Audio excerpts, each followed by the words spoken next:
Si nous regardons plus en détail les 4 P du plan de marchéage, nous trouvons également des notions intéressantes. En commençant par le P de produit, nous trouvons les notions de longueur, de largeur et de profondeur de gamme que vous connaissez sans doute.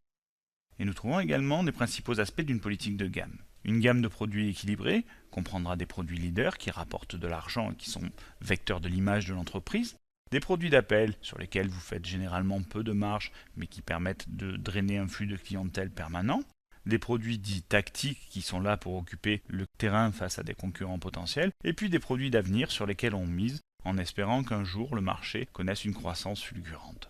Il est difficile de parler de produits sans évoquer le concept d'innovation.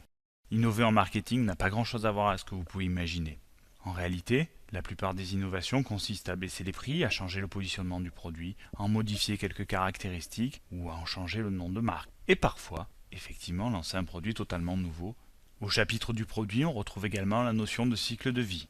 Comme tout à l'heure pour les activités de l'entreprise, nous pouvons présenter le cycle de vie comme une comparaison entre un produit et un être vivant. Il y a d'abord la conception, la création et le développement, phase pendant laquelle généralement l'entreprise perd de l'argent. Elle est suivie d'une phase de lancement, pendant laquelle l'entreprise commence à mettre le produit sur le marché, les investissements publicitaires sont importants, l'entreprise perd généralement également de l'argent. Ensuite, une phase de croissance qui voit l'arrivée des concurrents, une phase de maturité qui permet l'exploitation maximale, et puis enfin une phase de déclin. Et pendant ce temps, les profits récupérés doivent normalement permettre de réinvestir sur une phase de création et de développement de produits.